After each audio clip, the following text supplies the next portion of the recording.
Hello everyone, welcome back to my channel. అలా అమెరికాలో అమ్మ.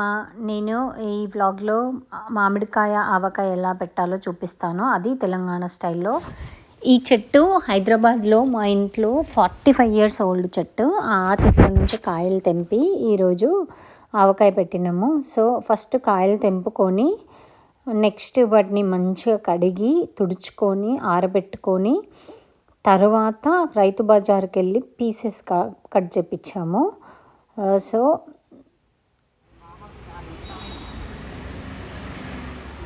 నెక్స్ట్ ఏం చేసామంటే ఈ కాయలు కొంచెం పెద్దగా ఉన్నాయని చిన్న కట్ చేసాము.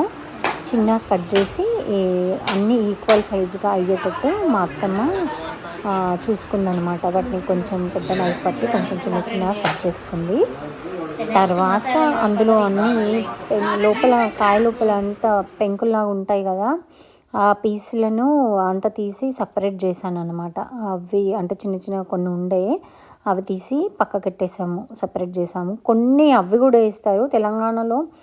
అసలు అవి కూడా కొన్ని లోపల పెక్కులు కూడా వేస్తారు ఆవకాయతో పాటు, మామిడికాయ ముక్కలతో పాటు. సో అలా కొన్ని తీసాము. తర్వాత అంతా చేసేసరికి లంచ్ టైం అయింది. లంచ్కు మా అక్కయ్య రొయ్యల గ్రేవీ కర్రీ ఇది, తర్వాత నెక్స్ట్ చికెన్ ఫ్రై, ఇంకా చపాతీస్, ఇంకా మసాలా రైస్ చేసింది. సో లంచ్ క్విక్గా లంచ్ కానిచ్చేసి తర్వాత మళ్ళీ బ్యాక్ టు ఆవకాయకి వెళ్ళిపోయాము. ఫస్ట్ మా అత్తమ్మ 2 kgs ఆయిల్ పెద్ద బగోన్లో తీసుకుంది. సో ఆయిల్ బాగా వేడెక్కాక అందులో జీలకర్ర ఆవాలు వేసింది. జీలకర్ర ఆవాలు కొంచెం వేగాక అందులో అల్లం వెల్లుల్లి పేస్ట్ కొంచెం వేసి వేపుకోవడం స్టార్ట్ చేసింది. సో అల్లం వెల్లుల్లి పేస్ట్ అనేది క్వాంటిటీ ఎంత అంటే, if suppose 2 kgs mango pieces, అదే మామిడికాయ ముక్కలకి 1/2 kg అల్లము, 1/4 kg వెల్లుల్లిపాయలు. అది ఏంటంటే ఫ్రెష్గా ఉండాలి. ఆ వెల్లుల్లి కూడా మనకు స్మెల్ బాగా రావాలి. అంటే మామూలుగా ఊళ్ళలో ఆర్గానిక్ లాగా ఉంటాయి, చిన్నవి చూడు, చిన్న పాయలలో మంచి స్మెల్ ఉంది. యాక్చువల్గా యూఎస్లో పెద్దవి ఉంటాయి, స్మెల్ ఉంటుంది కానీ బట్ అంత మంచి ఇండియా స్మెల్ అసలు వేరే డిఫరెంట్గా ఉండే. సో సెలెక్షన్ అప్పుడు అది మంచిగా పర్టికులర్గా చూసుకొని సెలెక్ట్ చేసుకోండి. ఇది మెల్లమెల్లగా కలుపుతుంది తను, కొంచెం వేసుకుంటా. సో మొత్తం మేము 10 kgs మామిడికాయ ముక్కలు పెట్టాము. సో 10 kgsకి సరిపడంత మసాలాలు మా అత్తమ్మ ఏంటంటే ఒక్కరోజు ముందు నుంచి అన్నీ మా అత్తమ్మ మా అక్క కలిపి అవి అల్లము క్లీన్ చేయడము, వెల్లిపాయలు పొట్టు తీయడము అదంతా చేసి చేసే రోజు మార్నింగే ఫ్రెష్గా అల్లం వెల్లుల్లి పేస్ట్ చేశారనమాట. సో అది ఆయిల్లో వేగుతుంటే దాని స్మెల్ తెలుస్తుంది. తర్వాత ఏంటంటే మేక్ షూర్ అది బాగా ఎర్రగా వేడయ్యేదాకా ఫ్రై చేసుకోవద్దు.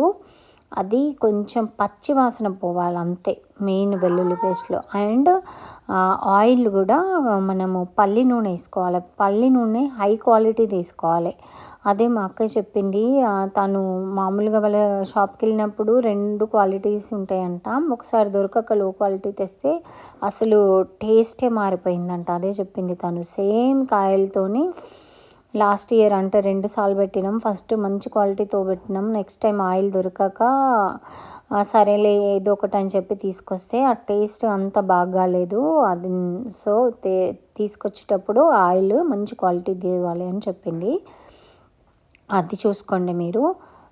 నెక్స్ట్ ఏంటంటే దీనికి ఇంకా మళ్ళీ ఇవి కాకుండా కావాల్సినవి ఏంటంటే జీలకర్ర మెంతుల పొడి. జీలకర్ర కొంచెం వేపుకొని దాన్ని కొంచెం లైట్గా మెంతులు కూడా కొంచెం దూరగా వేపుకొని ఆ 2 కలిపిన పొడి, తర్వాత కొంచెం మెంతి పొడి వేసుకోవాలి. కొంచెం 25 grams మెంతి పొడి వేసింది. జీలకర్ర మెంతుల పొడి కలిసి అదొక 50 grams వేసింది అనమాట మా అత్తమ్మ ఇంత చట్నీలకి.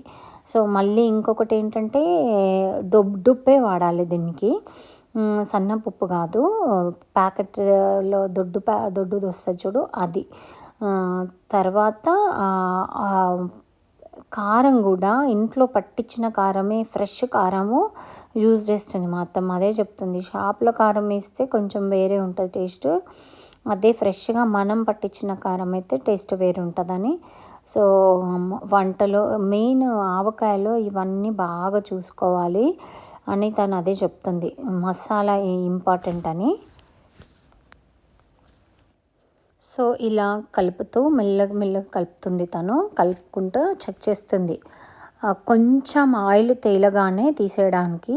సో తర్వాత ఇది అయిపోయాక దాన్ని చల్లారబెట్టాలి పూర్తిగా. మసాలా చల్లారిన తర్వాతనే నెక్స్ట్ ఇక్కడ కారము, జీలకర్ర మెంతుల పొడి, మెంతి పొడి ఆయిల్లో కలుపుతుంది తను. ఆయిల్లో మంచిగా స్పూన్ వేసుకొని మిక్స్ చేసి తర్వాత మామిడికాయ ముక్కలు ఈ మసాలాలో కలుపుకోవాలి. బట్ ఆయిల్ మొత్తం చల్లగయ్యాక ఈ మసాలా ఆయిల్ మామిడికాయ ముక్కలు మసాలాలో వేసి కలుపుకోవడం ఇంపార్టెంట్. సో వీటిని మంచిగా కలుపుకోవాలి. మసాలా అన్నది మొత్తం ముక్కలు పట్టాలి, మ్యాంగో పీసెస్ అన్నిటికీ మంచిగా పట్టాలి. సో దట్ అంతా మసాలా టేస్ట్ అనేది పీసెస్లోకి వెళ్ళి మంచిగా ఊరుతుంది. ఊరడాన్నే మనం అందుకే దాన్ని ఊరగాయ అని కూడా అంటారు. కొన్ని ప్లేస్లలో తెలంగాణ సైడ్, తెలంగాణ సైడ్ ఊరగాయ అంటారు, ఆంధ్ర సైడ్ ఆవకాయ అంటారు, ఇంకా మిడిల్ తెలంగాణ సైడ్ తొక్కు అంటారు, కరీంనగర్ డిస్ట్రిక్ట్లో అలా డిఫరెంట్ పేర్లతో పిలుస్తారు. సో అందుకే అది ఊరాలి, అందుకని కొందరు ఊరగా అంటారు. బాగా ఊరాలంటే అన్ని పీసెస్లకు బాగా పట్టి అది లోపలికి వెళ్తేనే మంచిగా ఆయిల్ అనేది ఊరుతుంది అన్నమాట, పైకి తేలుతుంది. సో అన్నిటికీ బాగా పట్టేటట్టు మంచిగా కలుపుకోవడం ఇంపార్టెంట్ ఇక్కడ. సో ఎవ్రీ ఇయర్ మా అత్తమ్మ మా అక్క వాళ్ళు పెట్టి పంపిస్తున్నారు. అంతకుముందు మా అమ్మ పెట్టేది చాలా టేస్ట్గా ఉండేది.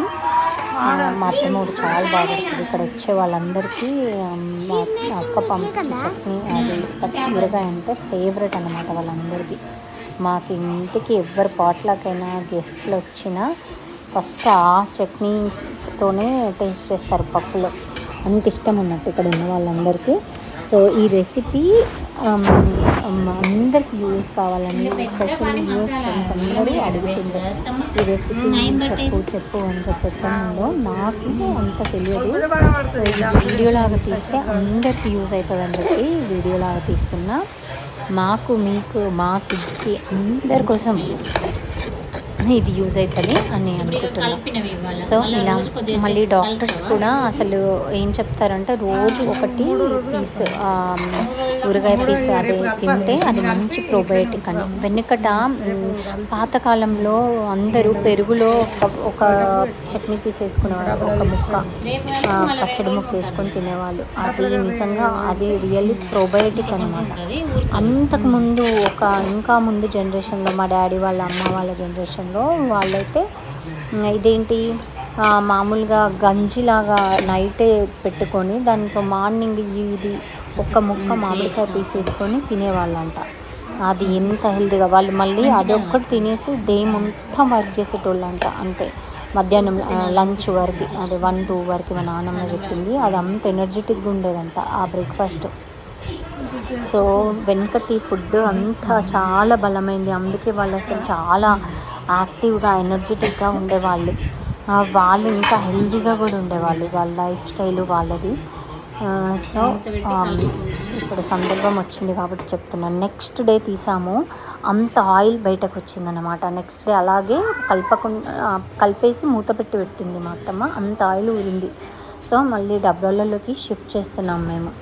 ఈ డబ్బాలలో షిఫ్ట్ చేసి మళ్ళీ ప్యాకింగ్కి పంపించామన్నమాట. యూఎస్కి తేవడానికి ప్యాకింగ్ చాలా ఇంపార్టెంట్. అంటే ఆయిల్ లీక్ కాకుండా ఎప్పుడు స్వీట్ షాప్లలో, ప్యాకేజ్ షాప్లలో డబల్ ప్యాక్ చేపిస్తుంది మా అక్కయ్య. మేము ఎప్పుడు ఏది తెచ్చుకున్నా అలాగే డబుల్ ప్యాకింగ్ చేస్తాము. సో దేనికి లీక్ అవ్వదు, ఈవెన్ బట్టల్లో పెట్టొచ్చినా కూడా అది లీక్ అవ్వదు. సో ఇలా మళ్ళీ ఒకసారి చేతితో కలుపుకుంటుంది. మా అత్తమ్మ అదే చెప్పింది, 2-3 డేస్ అలా కలపండి అంటాం. అంటే ఒకవేళ సాల్ట్ తక్కువైనా మనము నెక్స్ట్ డే అట్లా 3 డేస్ వరకు కలుపుకోవచ్చు అనమాట. అదే చెప్తుంది తను. సో అన్ని డబ్బాలలో పెట్టినాక మేము మంచిగా మా అక్కయ్య రైస్ చేసింది వైట్ రైస్లో చట్నీ ఇది మామిడికాయ తొక్కు నెయ్యి వేసుకొని తిన్నాము. సూపర్గా ఉంది.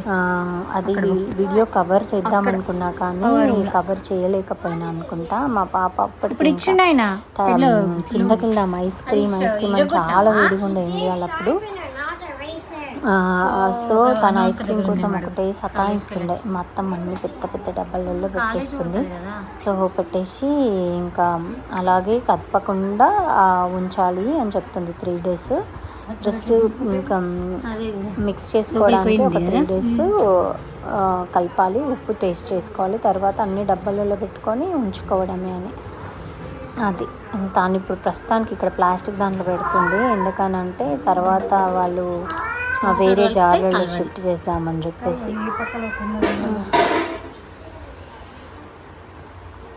మంచి నూనె వేరింది అత్తమ్మ. చాలా పెద్ద పని ఇది ఊరగాయ పెట్టడం, చాలా పెద్ద పని, చాలా పేషెన్స్ కూడా కావాలి. మసాలాలు చేసుకోవడము అది ఇది. బట్ ఇంట్లో పెట్టుకున్నది టేస్టే వేరు. షాప్లలో ఇక్కడ కొంటాము, ఇక్కడ యాక్చువల్లీ రెస్టారెంట్లలో కూడా ఒక 1/2 LB 1 LB అలా అమ్ముతారు చిన్న చిన్న ప్యాకెట్లు పెట్టి. బట్ ఆ టేస్ట్ ఇండియా ఫ్లేవరు అది అస్సలు వేరేనే ఉంటుంది. అందులో ఇంట్లో చేసుకున్నది ఇంకా బాగుంటుంది. మేము కారము ఉప్పు అన్నీ కారము ఇంకా చింతపండు పసుపు ఇట్లాంటివన్నీ నేను ఇండియా నుంచే తెచ్చుకుంటాను. ఎందుకంటే ఆ ఫ్లేవర్స్ వేరుంటాయి. ప్లస్ కొత్తిమీర పొడి కూడా నేను అబ్జర్వేషన్ ఏంటంటే కొత్తిమీర స్మెల్ ఇక్కడ కూడా నేను ట్రై చేసినాను ఇంకా లేనప్పుడు. ఇక్కడ కొన్న ధనియా పొడి పౌడరు ధనియాలు, ఇక్కడ ధనియాలు కూడా గ్రైండ్ చేసి అది పట్టుకొని చూసాను. దాని స్మెల్ ఇండియాలో ఉన్న స్మెల్లే డిఫరెంట్. ఇక్కడ దొరికే సిలాంట్రో, అక్కడ కొత్తిమీర. ఆ కొత్తిమీర అసలు వాసన చూస్తుంటేనే అసలు చాలా మంచి ఫ్లేవర్ ఉండిండే. సో ఇది మా అక్కయ్య వాళ్ళ పెళ్ళికి వెళ్ళినప్పుడు నా కోసం పెట్టిండ్రు ఈ పచ్చడి. సో ఇలా అయింది. సో నైట్ డిన్నర్లో ఓకే అప్పుడు మేము నెక్స్ట్ డే నైట్ డిన్నర్లో కూడా అప్పుడు చట్నీ కలుపుకొని రైస్లో వేసుకొని తిన్నాము. చాలా టేస్ట్గా ఉండే. ఇది వీడియో మా పాప తీసింది. సో జస్ట్ కలపడం వచ్చింది అనుకుంటా, అదే అండి. సో అలా టేస్ట్ చేసాం అందరు. అసలు పిల్లలైతే చికెన్ మటన్ ఉన్నా కూడా వాళ్ళు ఏంటంటే చట్నీతోటే తిన్నారు. అంత టేస్టీగా వచ్చింది చట్నీ. యాక్చువల్లీ మా అత్తమ్మకు మా అక్క వాళ్ళకి థ్యాంక్స్ చెప్పాలి. ఎవ్రీ ఇయర్ పాపం వాళ్ళు నా కోసం పంపిస్తున్నారు. మన కోసం టైం చేసే వాళ్ళు ఈ కాలంలో ఎవరుంటారండి. అసలు టైం మన కోసం ఇచ్చే వాళ్ళు ఉండడం మన అదృష్టంగా నేను ఫీల్ అవుతాను ఎప్పుడైనా కానీ. Thanks for watching my video. Please like, share and subscribe my channel. మీకు ఈ వీడియో నచ్చితే లైక్ చేయండి, సబ్స్క్రైబ్ చేయండి. సో మీ ఫ్రెండ్స్ కూడా షేర్ చేయండి. సో వాళ్ళు కూడా నేర్చుకుంటారు. Thanks for watching. బాయ్.